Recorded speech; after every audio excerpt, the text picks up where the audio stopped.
Toujours dans notre même sujet, le temps du rut. Par contre, c'est la dernière capsule qui va conclure le sujet. On a parlé dans un premier volet un petit peu de la femelle qui urine un petit peu partout sur le territoire, que notre mâle est capable de détecter l'état d'ovulation de la femelle avec une glande qui a située dans son palais.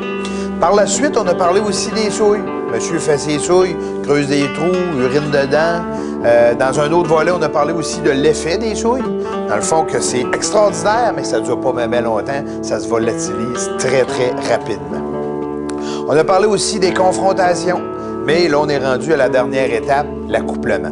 Une fois que madame a décidé lequel des mâles aurait la chance de l'accoupler, ils vont se tenir ensemble. Mais pour savoir exactement si la femelle est vraiment prête à se faire accoupler, le mâle va aller en arrière, il va, avec son menton, l'appuyer sur la croupe de la femelle. Et si la femelle ne bouge pas, c'est signe qu'elle est prête.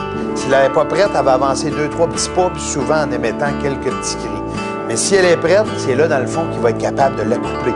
Il peut l'accoupler comme ça, je vous dirais, à quelques reprises. Mais on sait bien qu'après avoir dépensé beaucoup d'énergie, notre mâle est obligé de se reposer. Il va se reposer pendant quelques heures, jusqu'à temps qu'il y ait une autre femelle qui tombe en chaleur au travers de son arête.